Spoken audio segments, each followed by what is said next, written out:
Coucou tout le monde, bienvenue pour cette nouvelle vidéo, un nouveau rendez-vous du C'est lundi, que lisez-vous? Voilà, j'espère que vous avez passé un bon week-end. Euh, Vivement l'été, il fait pas beau, c'est chiant, mais sinon, voilà. Alors, pour ce C'est lundi, parce que la semaine dernière, je vous en ai pas fait, parce que j'avais lu qu'un livre et puis j'avançais pas. Voilà, j'avais pas trop le temps. Là, cette semaine, j'ai eu le temps d'en lire 3 autres. Donc, je suis quand même super contente. Donc, j'en ai sorti 3. Donc, on verra. Allez, c'est parti. Alors, la semaine, il y a 15 jours, en fait, j'ai lu le tome 1 d'Hunger Games de Suzanne Collins. Et alors, j'ai adoré. Franchement, j'ai adoré. C'était super, super, super bien. Je vous en dirai plus dans ma chronique, mais en même temps, ça fait flipper.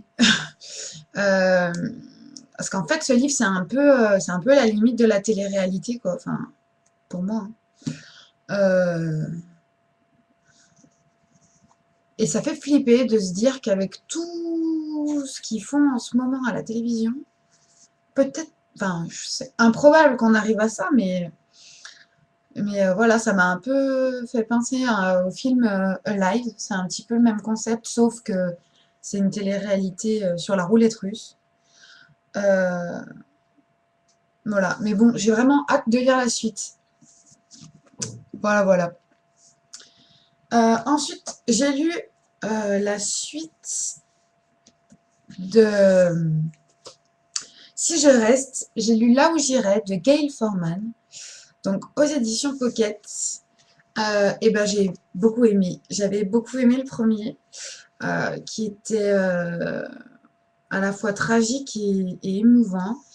Celui-là, euh, c'est plus Mia qui raconte, c'est Adam. Donc on change de narrateur. Se retrouve 3 ans après le premier, après Si je reste. Et en une soirée, tout va changer. C'était trop beau. J'ai bien aimé changer de narrateur, en fait. Voilà.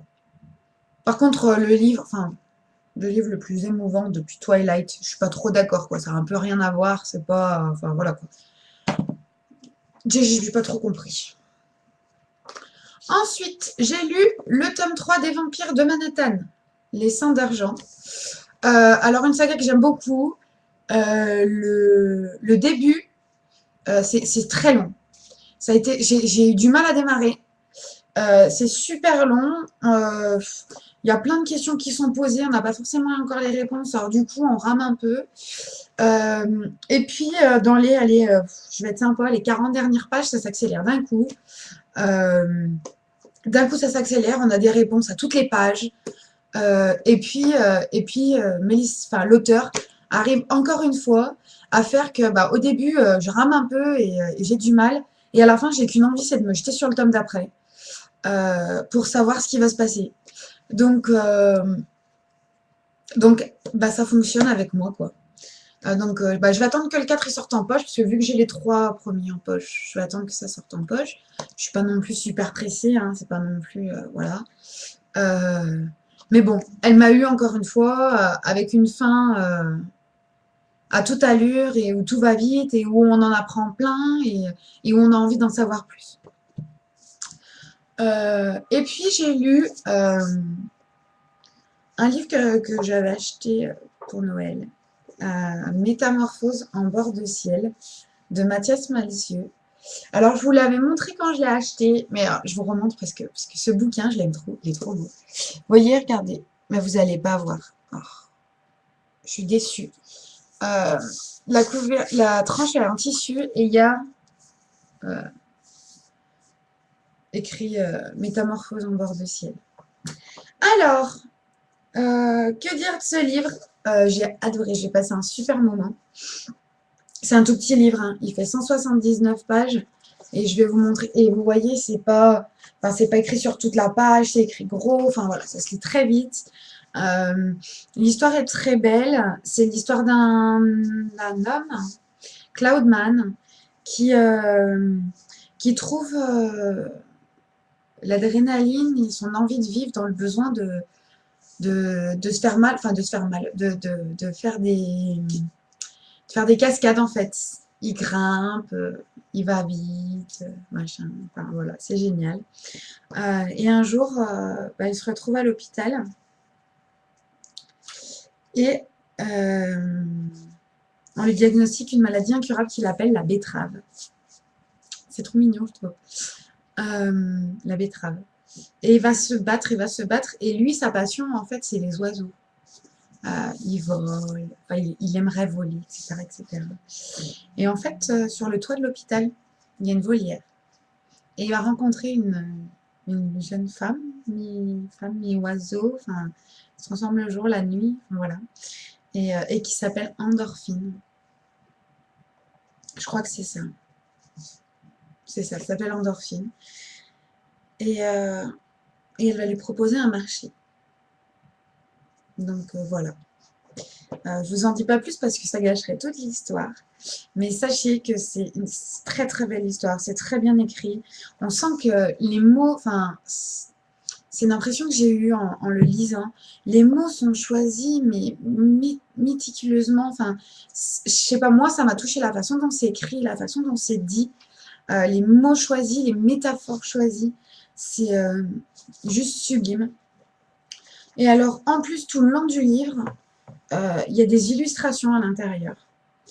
Et donc là, et déjà, si vous regardez que les illustrations, vous avez une idée de l'histoire en fait. Les illustrations, elles vous donnent une idée de l'histoire, c'est trop beau. Donc ça, c'est sa fameuse maladie qu'il appelle la betterave. Donc ça, c'est la betterave et ça, c'est lui. Voilà. Il y a des dessins, mais sublimes. Sublimes. Ça, c'est son infirmière. Ça, c'est lui dans ses rêves, en fait. Voilà. Ça, c'est ce qu'il voudrait être. Et ça, c'est son infirmière. Euh, qui n'est pas toujours très sympa. Et puis, euh, et puis ça, c'est lui au début du livre. Je vais vous montrer. Ça, c'est lui au début du livre. Tout triste avec des ailes qui ne servent pas et une perfusion. Voilà. En plus, enfin voilà, le graphisme est sublime. Les dessins sont trop beaux. L'histoire, elle est, ben voilà, comme je vous l'ai dit, elle est sublimissime. Donc, donc voilà. Je vous conseille vraiment ce livre qui a un beau conte d'espoir et qui a une belle façon de raconter la mort en fait. Voilà, c'est trop beau. Là, j'ai l'impression que je blablate beaucoup, hein. Vous m'en voudrez pas. Ensuite, j'ai sorti 3 livres. Alors, le 4e tome d'une saga que j'adore et qu'il faudrait que je finisse parce que j'ai le dernier après dans ma palle, c'est Le Portail de la Sorcière. C'est le tome 4 de la saga Les Bannis et les Proscrits de James Clemens. Alors, les 3 premiers tomes, j'avais aimé. Le 3e, ça avait été carrément un coup de cœur. Je l'avais adoré. J'ai vraiment hâte de savoir ce qui va arriver à Elena et à Erin et à Eric.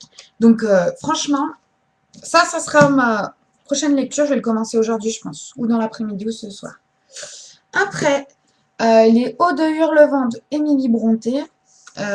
Ça, c'est pour une lecture commune le 5 février. Donc, Les Hauts de Hurlevent, c'est pas réputé pour être une lecture facile. Moi et les classiques, ça fait 2. Donc, je vais commencer. Je finis celui-là, je m'attaque à ça. Comme ça, je suis sûre que le 5 février, c'est fini. Parce que sinon, je vais ramer.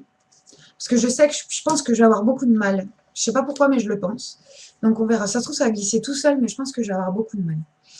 Et puis, ma lecture d'après, et ça, c'est sûr. Enfin, je pense que ce que je vous présente là, ça bougera pas beaucoup pour l'instant.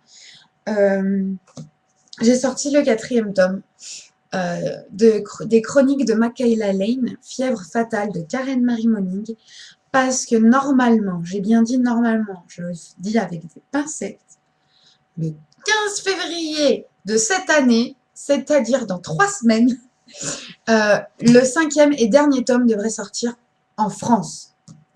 Il a été repoussé plein de fois, donc j'espère que cette fois c'est la bonne. Donc je m'étais gardé le 4 exprès. Donc voilà.